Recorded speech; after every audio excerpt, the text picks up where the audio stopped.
page-turners, and welcome back to the channel. I'm Matthew, the man with a hat who reads and writes. So, this video is going to be a little bit different today here. About a month ago almost now, I set out a poll on YouTube's community tab asking about if anybody would be interested in me doing a video about my own personal writing and my kind of history with writing. And of the results, I believe there was only one vote out of, I think, 19 votes total that said no, so here we are. And if you're the one person who voted not to see this, I understand. That's fine. Don't worry, the next video after this one will be a book video related again. So, the next question I had then was, how do I do a video like this? I mean, there's a whole bunch of different ways I could do this. So I finally went and started digging through old stuff I had put away, old binders, old folders, old notebooks, whatever you want to call it, and grabbing a ton of my old writing, figuring back all the way to the earliest stuff if I could find it, and just kind of talk about it as I went along. So I did that, and some of this was very painful to look back at. Some of it hasn't aged well, let's just say. I couldn't find the earliest stuff, the earliest stuff, but I do have some remnants of it. So I first wanted to be a writer. I think the first time I really thought about wanting to be an author was in second grade. And around that time, I think I was like 8 years old at the time, something like that. I'm not good with the memories on that. I wrote a story called The Explorer and The Explorer 2. I was so original with my titles back then. And I think it was by like 5th grade or so, or 4th grade, something like that. We got one of those like home typing machine type things, you know. And I actually printed it up. Now in longhand, when I wrote it in longhand, it was like 4 pages long, and I went all fancy. I took old pieces of cardboard and made an actual cover. I really wish I could have found that. I know I have it somewhere, but I found the typed version of The Explorer and The Explorer 2. Oh gosh, yeah, look at this. So short. That's 1 and 2. I'm not even going to read this because it's... Let's just say the plot is really thin. Let's just put it that way. So, and after typing that, I think a year later, I tried to rewrite it into a more full-length version. And this one was the special edition version. It came out a full page. So, I had obviously grown as a writer from 2nd grade to 5th grade, 6th grade, whatever you want to call it. So, I had a bunch of stories from this. When we got this printing machine, I was doing all sorts of stories. There was one I wrote with my cousin called The Mixed Up Storm.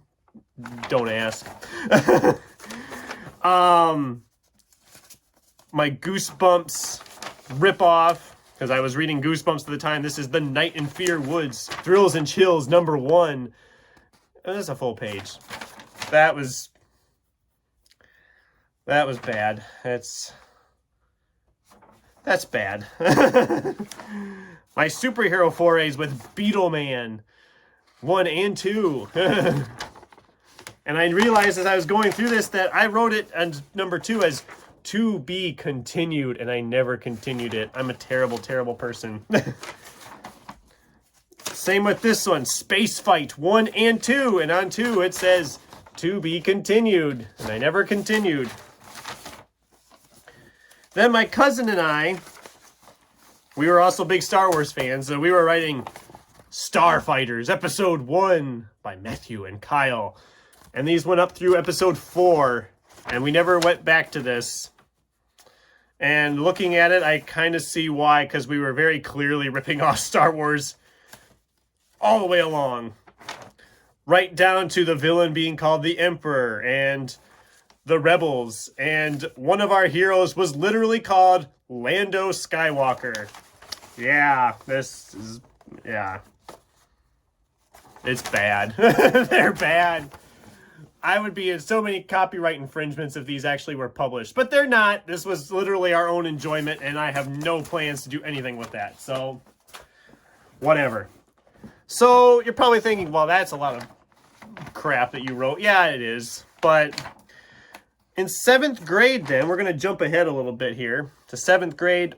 In our English class, we had an assignment to write a short story, and I wrote and I even made a cover for Robo Planet. It's, yeah. I don't know why I called it Robo Planet, because going back and reading it again, there really wasn't that many robots, and it was essentially a bunch of aliens in a circus, an alien circus.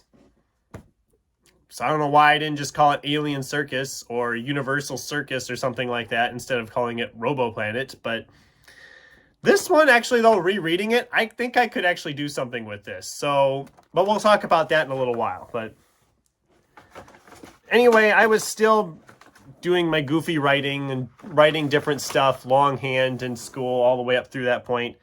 When it finally got to junior year, I was able to get on the school newspaper staff, the Tattler, and I have a scrapbook of all that. So here we go. We're going to go through some of this really quickly here. If you really wanted to see me when I looked like back at age 16 and in a junior in high school and without a hat, ta-da, there I am. I haven't changed much, have I? A little bit, maybe. But yeah, there was different stuff I wrote there. I did a bunch of serial fiction stories where they were in 3 parts.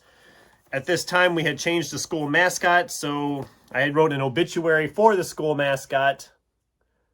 And yes, this was artwork by another student who was awesome. She did really great artwork when she was in school. And yeah, there was some reporting we did when we planted trees for global science. There's me and a bunch of other kids.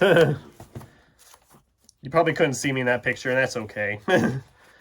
Anything else in the junior year one? Not really.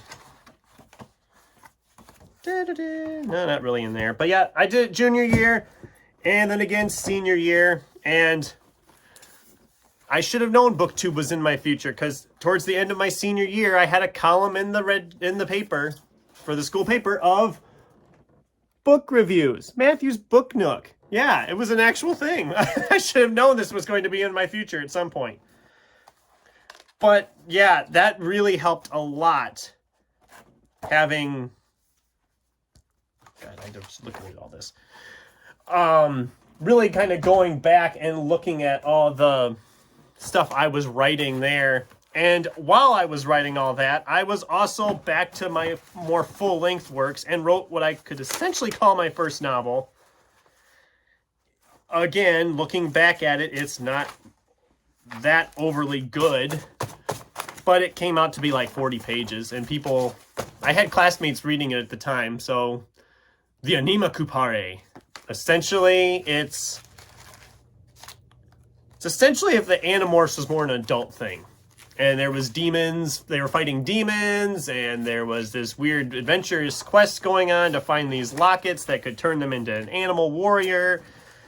And the first one was so well received, and with the audience of like 2 that was reading it regularly as I was writing it, that I, of course, turned around right after that and wrote a sequel, Anima Kupare, The Eternity Locket. This one was 38 pages, so just slightly shorter than book 1, and it's, both of these are a mess. I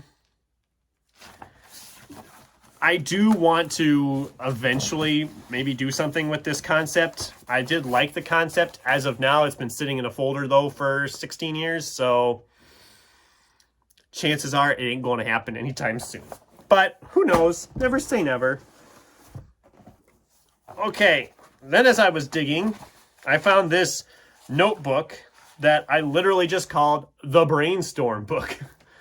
And I found I had a bunch of different ideas I'd scribbled down in here for stories, novels, whatever. Literally, there was one that I had every chapter even planned out. So I don't know why I didn't actually write it. But...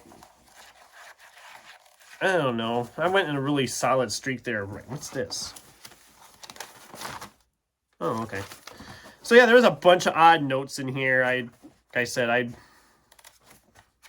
to find a page where there's actually something on it that I can show the camera. Ah, can't turn the pages. Here we go. Like, here we go. I have it in miniature, and it was supposed to be how it was split up by chapters. I have a bunch of stuff like that in here. So I might have to go through this more in depth and see if I can still use any of these ideas. But I was doing that around the same time as I was actually taking a course by mail after high school about writing fiction, because that's what I was going to do anyway, or what I wanted to do. And I have right here a very marked up copy of my first novel. 208 pages, if I remember correctly. This was all mailed in. This was sent in and graded as I went along. I remember really enjoying writing this at the time.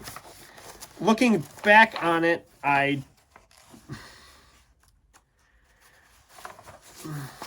Looking back, it needs a lot of work. I've looked back at it, and I really don't like my main character, which is a problem when you have a story and you don't like the main character. But it does have one of my favorite lines I've ever written, and I'm going to read it to you now and give you a little bit of context here. So the character nearly swerved off the road because he almost hit somebody in the road.